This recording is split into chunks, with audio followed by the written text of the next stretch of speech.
back, I stumbled upon some fossilized wood on the top of a hill near here. Something compelled me to go back. Maybe just greed.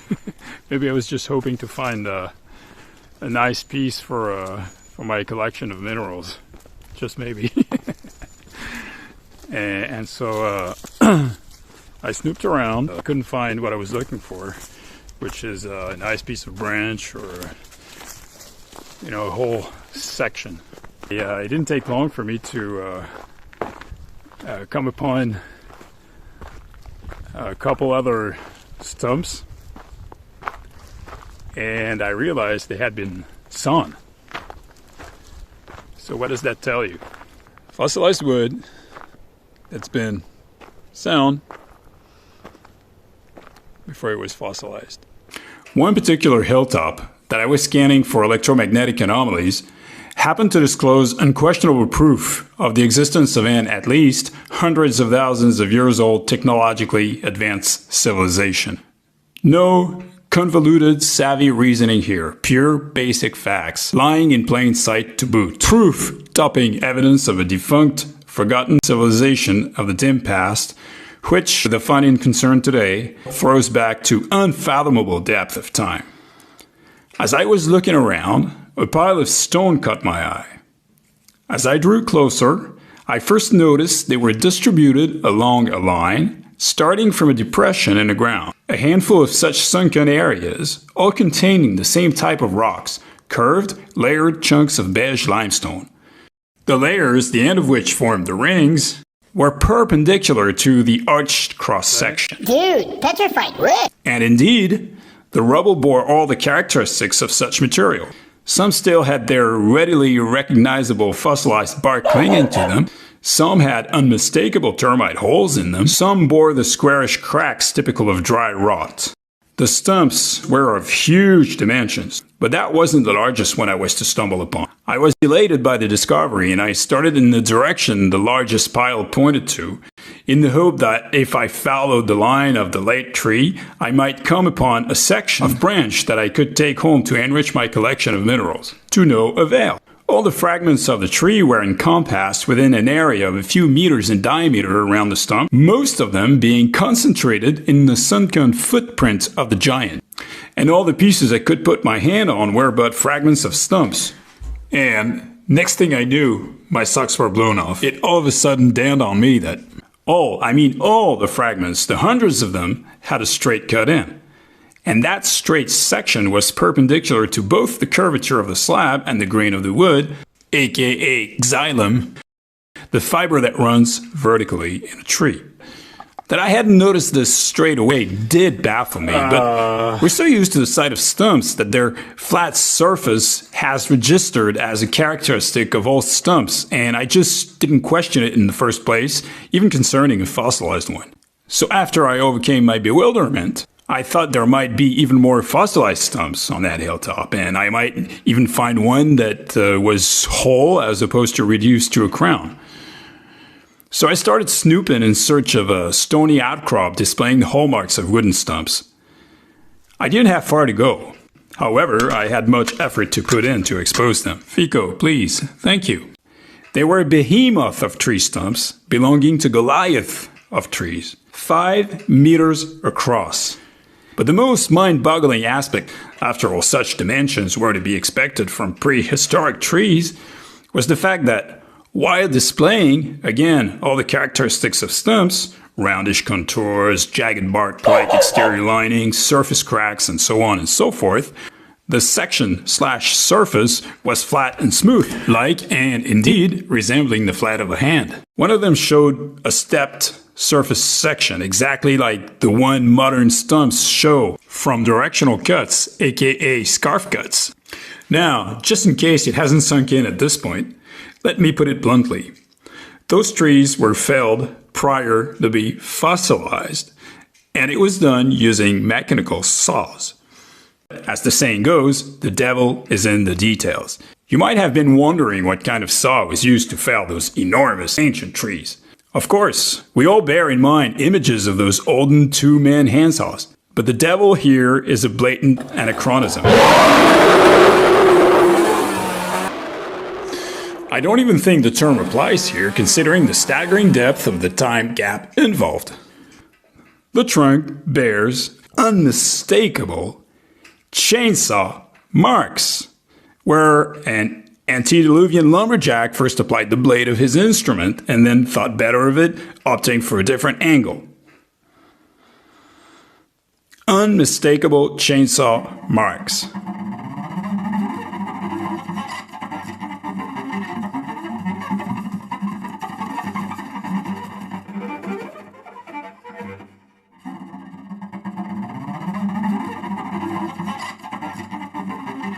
A few strides away, I eventually came upon sections, clean drum-shaped sections of flimsier fossilized trunks or branches.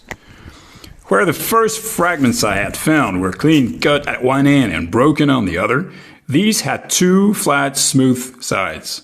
Then I unearthed the remains of broken stumps with flat tops that were still attached to their roots. Yet, the most spectacular find was to come. I took a walk along the dirt road running below the top of the knoll. The surface of the said trail had stumps embedded in it as well.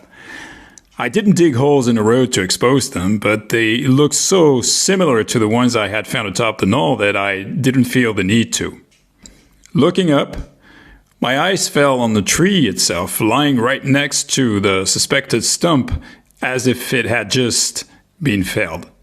A good half of it, breadth-wise, was missing, since it would have been otherwise encroaching on the road, so that its appearance was that of a mere scrag of layered stone. But at the end of it, two converging, rounded parts told a different story. One at the bottom, the other at the top, which both bore unmistakable traces of bark, both on the surfaces and on the cross-section, that by mentally projecting their curvatures, fitted perfectly into an imaginary circle. That log was roughly 3 meters high and 20 meters long, and didn't seem to peter out in any noticeable way. So the total height of the tree must have been staggering.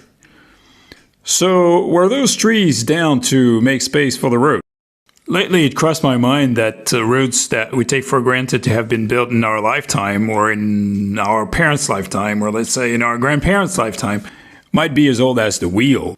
Because why go through the hassle of flattening large portions of land if all you have to do is maintain existing trails? Some of them might have been broadened and slashed or paved since.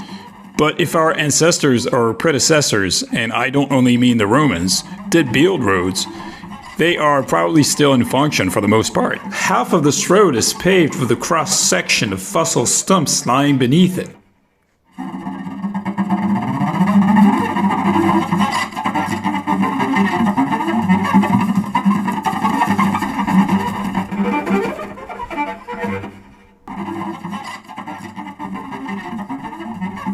And many of them bearing the marks of the machinery that was used to fell them. And the trunks still lie by its side. I found at least 3 more, just as huge, right across the way from the first one, which at some point were used as retaining walls to form terraces after raising their heights by piling up chunks of fossilized wood on top of them. The vestiges ranged from drum-shaped sections 1 meter in diameter that had apparently tumbled down from the hilltop,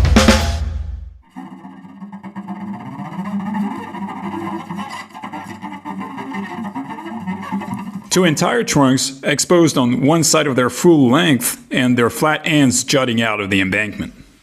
Over time, I came to the realization that petrified tree trunks not only lined the dirt roads of the forest over miles, but that the same went for long stretches of paved road in the whole Cevennes, all arranged in lines or rows along the way.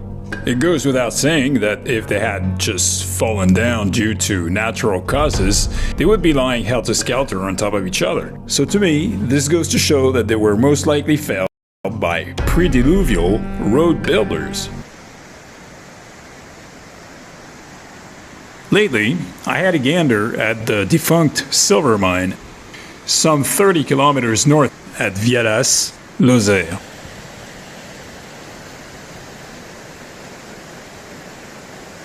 A notice board informs the visitors that the galena, argentiferous lead, was extracted from the schist it had infiltrated that fills the mountains. However, it is plain that the said schist is none other than petrified wood. Petrified trunks and debris from more of them are absolutely all over the place.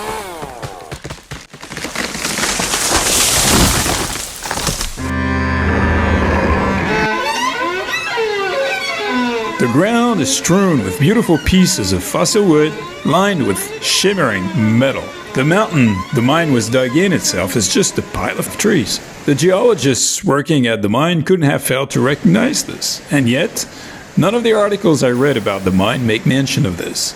In fact, although every stone wall, every house in and around Viadas are made out of petrified wood, no one in the area seems to have ever heard of the presence of petrified wood. And the reason for that is all too obvious. If people knew about those trees, they would start asking embarrassing questions, like, why do some of them look very much like they've been felled?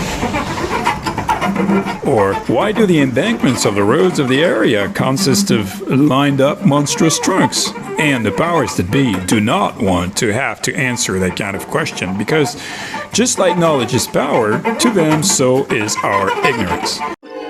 In the US now, several instances of possible pre-flood sun stumps struck me as worth mentioning. Devil's Tower, Wyoming will come to mind. I don't believe it's real. Whether or not you believe Devil's Tower is a stump is a matter of faith at this point. In a sequel to this video, I will show that, based on my discovery of giant trees, dwarfing those I've presented to you thus far, to say the least, the odds of that being the case are indeed very high. I believe it's real. It's real. Now, to apply some context to this discovery, if you look up fossilized wood as I did, you will find that it takes hundreds of thousands of years for the metamorphosis to be completed. You will also find that the majority of petrified wood found in the world is anywhere between 65 million and 520 million years old. It will have left you speechless, and it does me. I only want to add 2 points. For one, this ties in with my discovery of shoe prints. You heard me well. Not mere footprints, but shoe prints in 65 million year old limestone, incidentally just across the valley from the fossilized stumps. Second, I'll never look at this little forest I'm so fond of, and the Cevennes, and the world for that matter, in the same way again. As I was walking down that dirt road, my mind was all in a spin. I was thinking of the thousands over thousands of people who had walked their dogs in those woods and never suspected the secrets it withholds, except for the odd geologist who never went public about it. I was thinking of the kids from the nearby schools who were shown the same mushrooms, the same ferns, the same caterpillars year upon year upon year, and would spend the rest of their lives ignorant of such wonders and their implications. Ever since I undertook my research endeavor, discovery after discovery, and believe me, I'm way behind reporting-wise, Plato's myth of the cave has been haunting me. All the best part of us know about the world are mere shadows skimming a cave's wall, until we turn around and face the dazzling light, thus becoming aware of the unsuspected, baffling truth that cast the said shadows.